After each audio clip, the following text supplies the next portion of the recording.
রহমতুল্লাহি ওয়া বারাকাতুহু। শাইখ ভাই আছেন? বাংলাদেশ থেকে বলতেছি। মাশাআল্লাহ, বলেন। ওয়া আসসালামু আলাইকুম। জি শাইখ, আমার প্রশ্ন হচ্ছে, আমাদের দেশে যেমন কিছু বেদাতি অনুষ্ঠানপাতি হয়, যেমন হচ্ছে আপনার ছোট বাচ্চাদের মুখে ভাত দেয়া, সুন্নতে খাতনা, তারপরে হচ্ছে আপনার 40 করা, এবং হচ্ছে গায়ে হলুদ, কত জিনিসে গায়ে হলুদে হচ্ছে অনুষ্ঠান। কিন্তু এইগুলো এই অনুষ্ঠানগুলোতে সেক্ষেত্রে দেখা যাচ্ছে যে যারা অনুষ্ঠান করে সেই পক্ষ তারা বলে থাকে যে আমরা অনুষ্ঠান করতেছি শুধুমাত্র আত্মীয় স্বজন একত্রিত হওয়ার ক্ষেত্রে, কিন্তু উদ্দেশ্য দেখা যাচ্ছে তারা ওইগুলোই মুসলমানি কিংবা বিভিন্ন জিনিসই করতেছে। সেক্ষেত্রে কেউ যদি বলে যে কোনো আলেম হোক কিংবা কোনো কিছু মানে দিনী ব্যক্তি যারা জ্ঞান রাখে, তারা হয়তো এমন বলে যে সেক্ষেত্রে আত্মীয়ত্ব রক্ষার ক্ষেত্রে বেদাতি কাজটা হচ্ছে জায়েজ আছে, এইগুলো কাজ করা জায়েজ আছে। সেক্ষেত্রে শরিয়া আইনটা কেমন, একটু ক্লিয়ার ভাবে জানাবেন। যদি বলে থাকে যে আত্মীয়তার খাতিরে এসব হারাম অনুষ্ঠানে যাবেন, তাহলে ভুল কথা বলেছে। আত্মীয়তার সম্পর্ক রাখার জন্য ওইসব অনুষ্ঠানে যেতেই হবে এমন কোনো জরুরি বিষয় নাই। এইসব নাজায়েজ অনুষ্ঠানের বাইরে আমরা আত্মীয়তার সম্পর্ক রাখতে পারবো। জি, তো আপনাকে এইসব হারাম বেদাতি অনুষ্ঠান থেকে বাঁচতে হবে। কথা বোঝা গেছে? এই মুখে ভাত দেওয়া, আর তারপরে এইটা হিন্দুদের থেকে নাও, হিন্দুদের কালচার এগুলি। আর তারপরে 40 করা, এইসব বিদাতপন্থী শিয়াদের থেকে সব অধিকাংশ বিদাতগুলি এসেছে।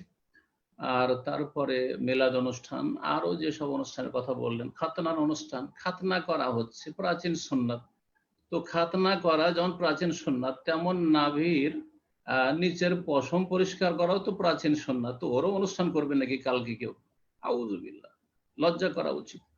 এইসব অনুষ্ঠানে হাজির হবেন না, বলবেন যে আমরা এইসবে যেতে পারছি না, অন্য দিনে চলে যাবে, যেদিন অনুষ্ঠান থাকবে না সেদিন চলে যাবেন, আত্মীয়দের বাড়ি দেখা সাক্ষাৎ করে আসবেন এবং তাদেরকে গিফট দিতে হলে গিফট দিবেন, কোনো অসুবিধা নেই। কিন্তু এসব বেদাতি অনুষ্ঠানে অংশ নেবেন না। জাযাকুমুল্লাহ। আমার প্রশ্ন হচ্ছে, শায়েখ, আমার এক বোনের বিয়ে, আত্মীয় আর কি। তো বিয়ে যার সাথে ঠিক হয়েছে, ছেলেটা হচ্ছে একটা সুদী ব্যাংকে চাকরি করে। আর বিয়ের অনুষ্ঠানের জন্য আমাদেরকে যা দাওয়াত দেওয়া হয়েছে, বিয়ের অনুষ্ঠান হবে একটা কমিউনিটি সেন্টারে, সেখানে যেরকম পরিবেশ হয় আর কি, যে কনেকে সাজিয়ে বসায় রাখা হয়, ওরকম পরিবেশ হবে। এখন আমরা যদি না যাই সেক্ষেত্রে আমাদের আত্মীয়রা কষ্ট পাবে। আবার বিয়ে ঠিক হওয়ার আগেও আমাদের কাছে কোনো মতামত বা পরামর্শ চায়নি যে আমরা বলবো যে এরকম ছেলের সাথে বিয়ে না দেওয়ার জন্য। তো এক্ষেত্রে কি এই মুহূর্তে আমার কোনো পরামর্শ দেওয়া উচিত বা অনুষ্ঠানে যাওয়া উচিত কিনা, আমি কি করতে পারি জানাবেন ইনশাআল্লাহ। জি জি, ভালো প্রশ্ন। প্রথম কথা, যে ব্যক্তি সুদী প্রতিষ্ঠানে চাকরি করে অথবা হারাম উপার্জন করে, তার সাথে বিয়ে দেওয়া এটি অভিভাবকের পক্ষ থেকে খেয়ানত। এইরকম ছেলের সাথে বিয়ে দেওয়া উচিত নয়, এবং আল্লাহর উপর আস্থা ভরসা করে একটু চেষ্টা করলে ভালো নেক ছেলে পেত। কারণ রুজির উৎস হচ্ছে হারাম। আর তারপরেও সে কাফের নয়, ফাসেক, সুতরাং বিয়ে দিয়ে দিলে বিয়ে শুদ্ধ। ফাসেকের সাথে মুসলিম মেয়ের বিয়ে জায়েজ। কারণ নেক আজকাল পাওয়াটা বড়ই জটিল। বিভিন্ন দিক থেকে বিভিন্ন ছেলেদের মেয়েদের দোষ ত্রুটি আছে, দোষ ত্রুটি মুক্ত মানুষ খুব কমই আছে। বড় ধরনের দোষ ত্রুটি, ছোটখাটো সবারই দোষ আছে। তো কথা হচ্ছে যে বিয়ে যে দিচ্ছে এই ছেলের সাথে, যে ছেলে সুদী প্রতিষ্ঠানে চাকরি করে, এর চাইতে বড় অপরাধ হচ্ছে কমিউনিটি সেন্টারে বিয়ে শাদী, এবং সেখানে যদি মহিলা পুরুষ একাকার হয়ে যায়, সেখানে যেখানে পাত্রীকে কন্যাকে সাজিয়ে বসাবে সেখানে পুরুষরা প্রবেশ করে, তাহলে এইরকম বিয়ের অনুষ্ঠানে যাওয়া হারাম। হ্যাঁ, যদি সেপারেট ব্যবস্থা থাকবে যে মহিলারা মহিলাদের সেকশনে বসে থাকবে, পুরুষরা পুরুষদের সেকশনে বসে থাকবে, আর মহিলাদের মাঝে পাত্রী বসে আছে, সেখানে কোনো পুরুষরা প্রবেশ করবে না, এমনটা যদি নিশ্চিত হইতে পারেন, তাহলে সে বিয়েতে শরিক হবে, না হলে শরিক হবেন না।